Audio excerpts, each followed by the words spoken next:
When our win streak reaches 12 games, you have to probably diagnose what has been going so right for your team. And obviously, it probably starts with Dylan, at least offensively. Just what have you seen that they've been able to pick up back into conference where they left off? Yeah, it's been fun. We've had these runs in the past. This is, I think, the earliest it feels like we've had one of these, good runs, and it's been a lot of different guys stepping up, with Dylan being consistently like the alpha threat, and I think Dylan's unselfishness is, to me, the key to our team, because he really doesn't try to take over a game. He tries to help everyone else take over a game, but it's always a threat that he can do that. And it seems like he saves that for the biggest moments when we need it the most. And I think that's what's kind of made this run special. Is it's like he's always there, but he doesn't need to always be the guy. Even within his big games, he's very willing to let other guys go on their little runs, and I think that's helped us. And then obviously Cal and Jackson have also played at an all-conference level, and I think there's a very easy way to find good basketball. You can almost reverse engineer it with, you need a player of the year candidate, and you need a couple all-conference guys, and we have that right now. Yeah, on Friday, just shooting the lights out. Yeah. You guys are a probably better shooting team than you were last year. Just how does that threat kind of change how teams defend you and what you're able to do on offense that you Yeah. guys can't shoot? It probably starts with Cal, right? Yeah, no, the difference between, every team's a little different, but our team last year, the strength was definitely not our 3 point shooting. This year's team, I think our strength is our 3 point shooting, and it's funny because I think the biggest thing you notice with a great shooting team is you can play worse, or you can play a little sloppy or lazy, but when they throw up a three, it goes in more. And I know that sounds like kind of obvious, but it really is a big difference, because the same possessions can change from bad to good results just by that shot going in versus not going in. And I think all year we've shot the ball well.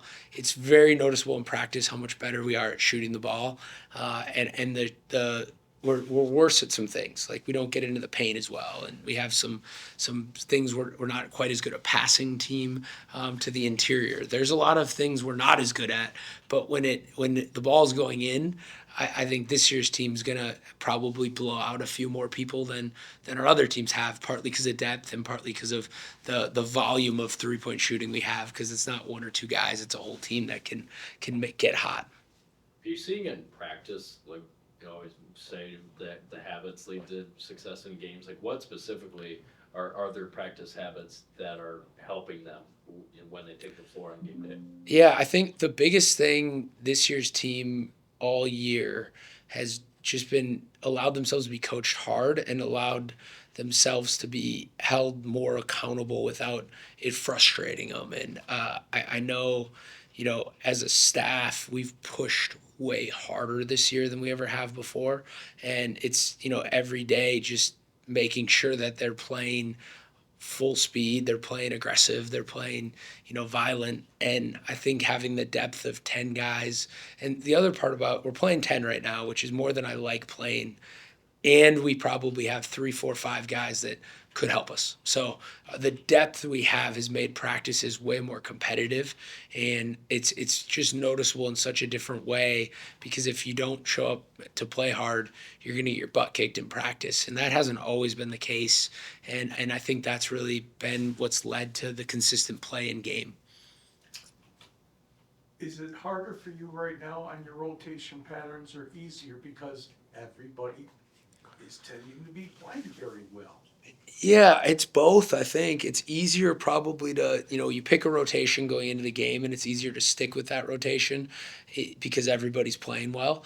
The harder part is, we have some guys that probably within games, but also within stretches of the season, could be rewarded with more minutes or time. But the nature of it is, you give one person more minutes and time, you take away minutes and time from someone else. And obviously, we're willing to do that within reason in a game. but I certainly don't want to take away anyone's minutes right now because I think everybody deserves what they're getting or maybe even more. So the balancing act of, wanting to be fluid with your rotations and ride the hot hands a little bit more with sticking with guys, I think is harder because nobody has deserved less.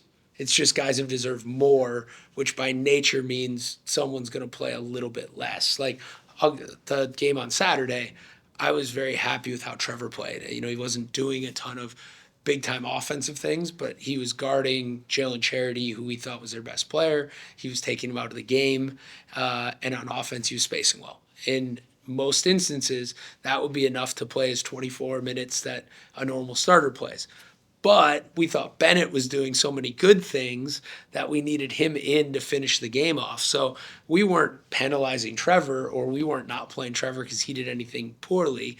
We just thought Bennett was playing even better. And I think I think it's what every coach wants is we're not ever having to take guys out of the rotation because they're playing poorly. We're only having to play other guys different or more because they're playing so well. Tech, what have you seen on tape that they're going to threaten you guys with, especially up there on Thursday? Yeah, obviously they're awesome, and the last time we played them was coming off of a weekend where we swept Grand Valley and Davenport. They lost to Davenport.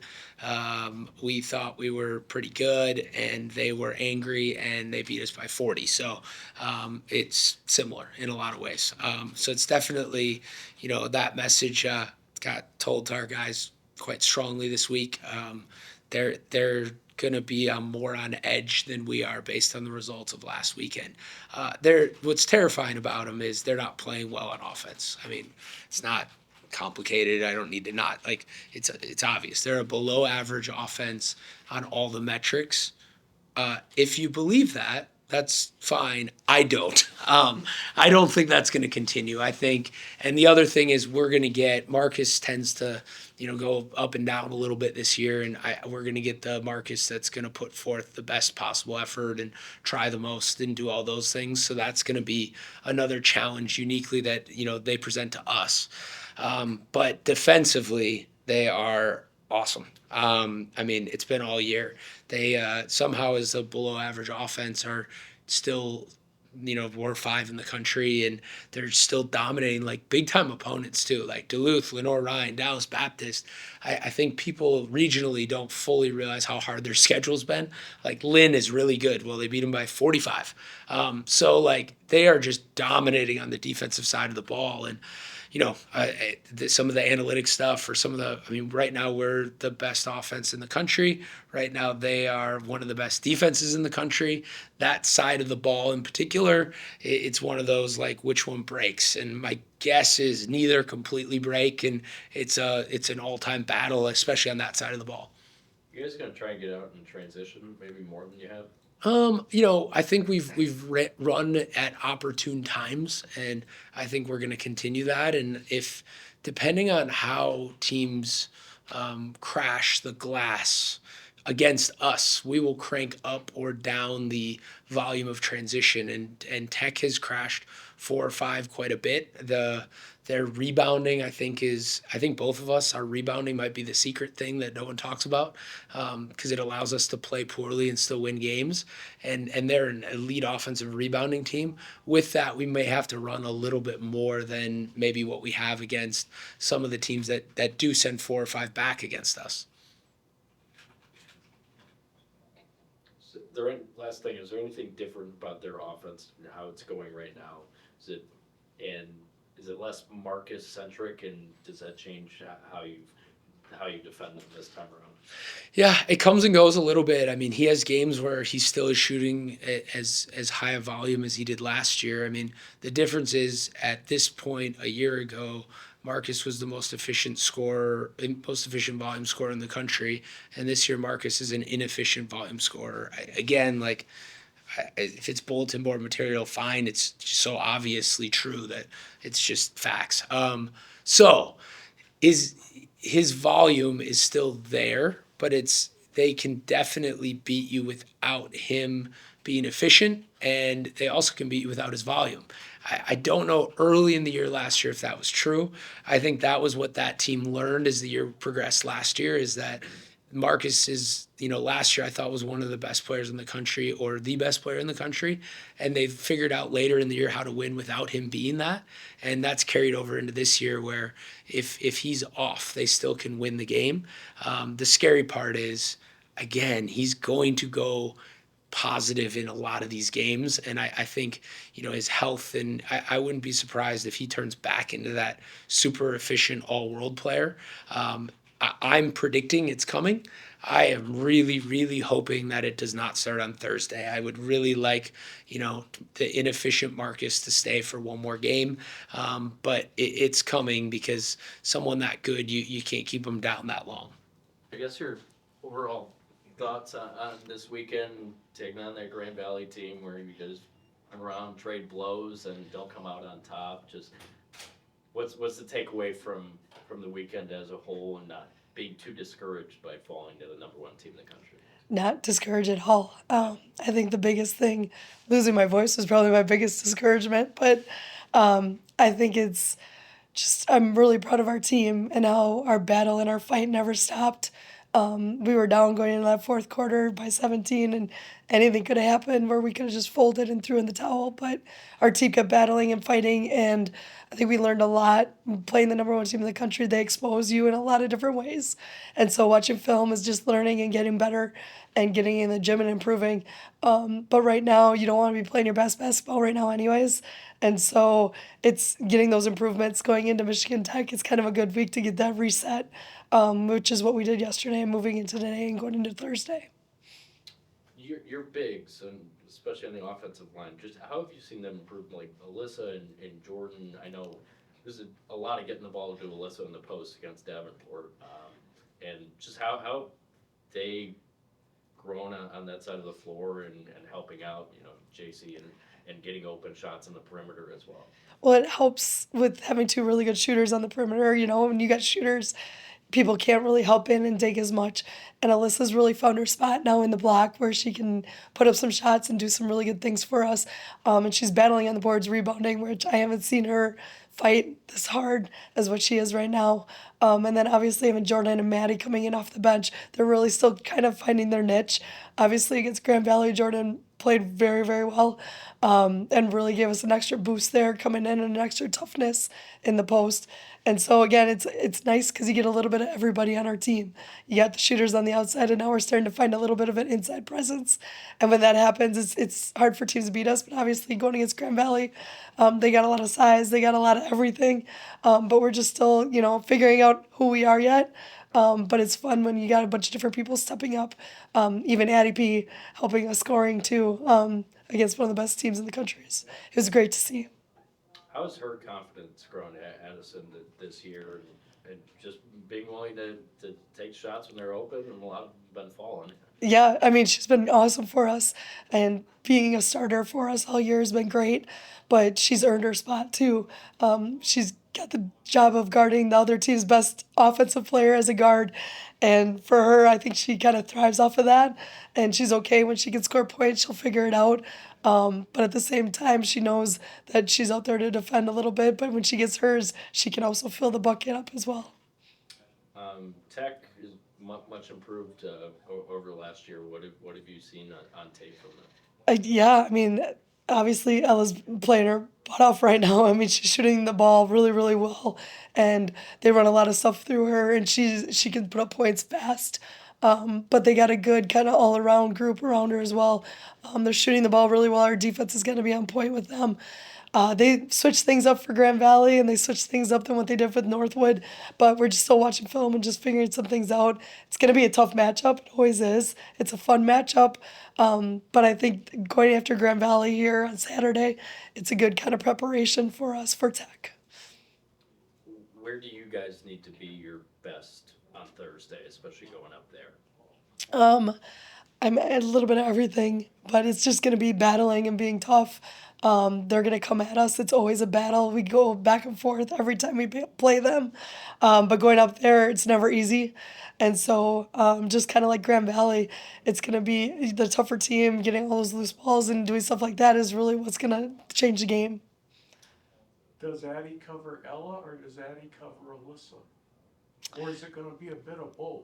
With our defense, it's a little bit of both. Yeah, it's a little bit of everything. And we kind of switch a lot of stuff too, but it's going to be our defense all around, trying to stop their 3 point shots from going in and making sure we got a hand up. They had a couple of them, just watching the film and stuff that are not easy shots for us, but our defense has got to be on point. But it's going to be our toughness for sure. Last year when we went up there, they kind of handed it to us, so we got to make sure that we're ready to go.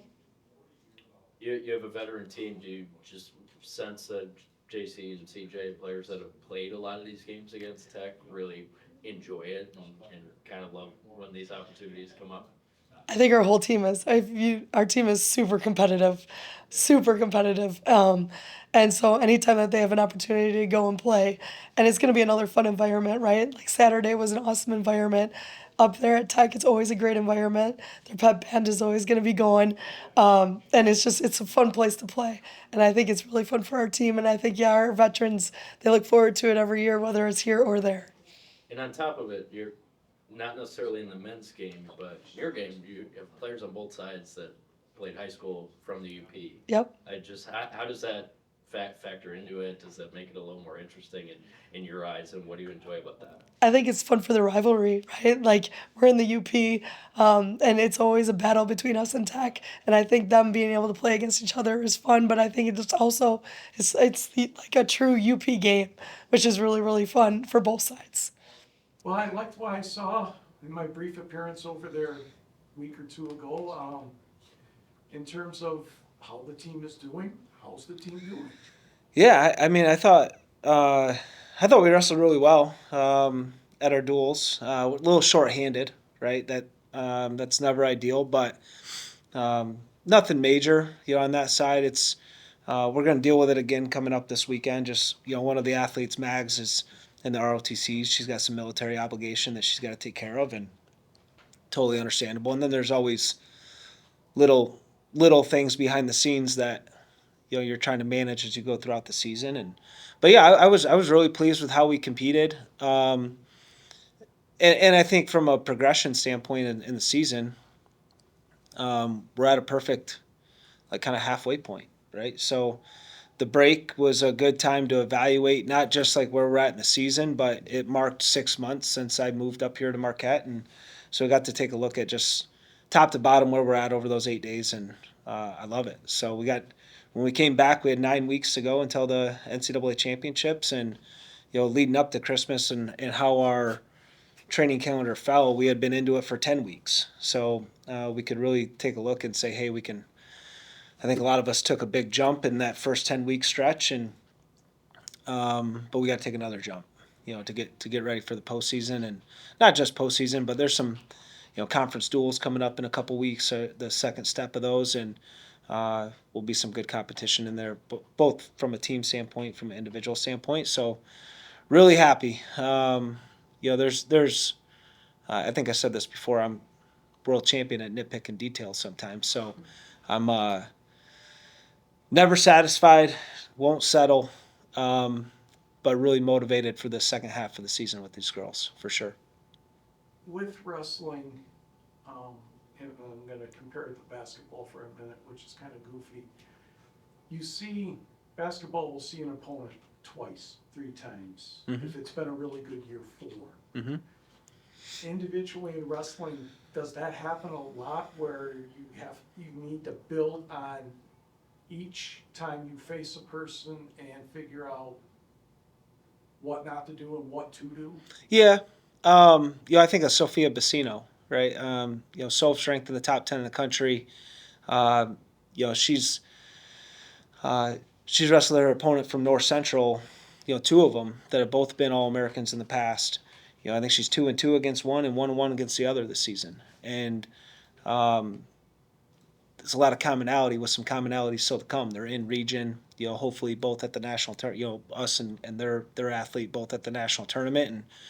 And there's always tweaks and development to go in matchups. We really try not to do a lot of game planning in the regular season, and just more focus on self and focus on things that we're trying to build into our wrestling, and then we'll dial it up for events that we need to. So yeah, there's some of that. You try to limit it as best you can through scheduling. I think that's where, we're away from team. What I'm kind of focused on now is our schedule for next year, just to clean up some of that.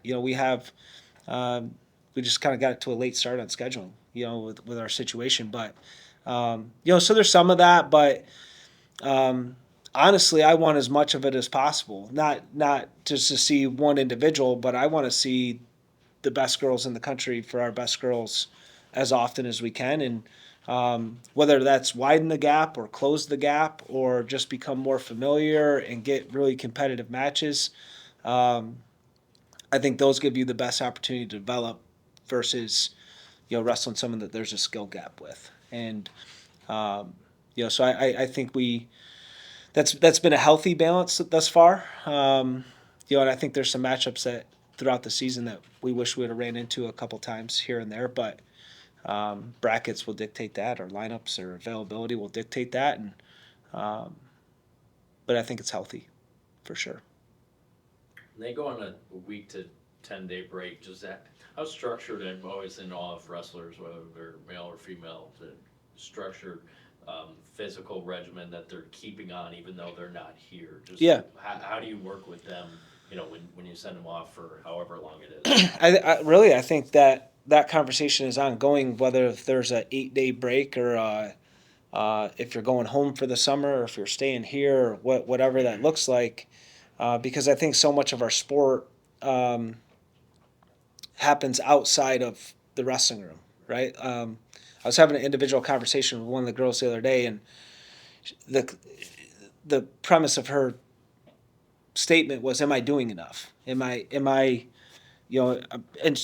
they're doing a phenomenal job on that side, but am I doing enough?" And I just, not kind of tongue in cheek, looked at her and said, "Well, I don't know, right? I get to see 17% of your day, meaning, if you're in here for 4 hours a day, and that's a lot, right? But if you're training for 4 hours a day, I don't get to see when you go to sleep. I don't get to see when you eat. I don't get to see how you study. I don't get to see how you do social life and those sort of things and the decisions that you get to make. And you have to evaluate that. And their nutrition, their hydration, all those sort of things that go into that. And but those are conversations that I think are a cornerstone of my belief in running the program is, you get 24 hours in a day, and how do you maximize those, and how you do one thing is how you're going to do everything. That's just kind of my mentality on it. And they do a phenomenal job on that stuff. So when they went home, I gave them a little bit of guidance on, hey, if you're wrestling at home, these are probably the days that you should be wrestling. These are days that you should be getting some strength and conditioning in, and this should be your rest day, and those sort of things. And but I don't handhold on that side, right? Those are decisions that they're putting money in the bank.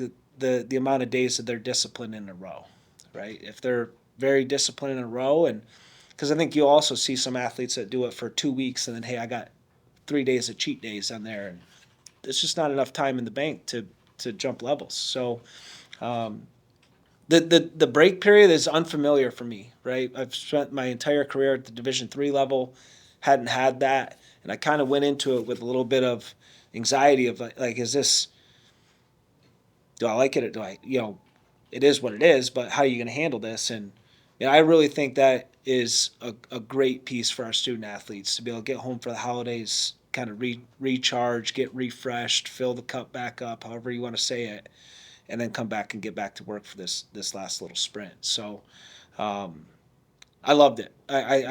We sent the girls home for Thanksgiving to do the same thing. They were away for these 8 days in December. And now, like I said, we got an 8-week push here to get ready for the NCAA championships and close out the regular season the right way.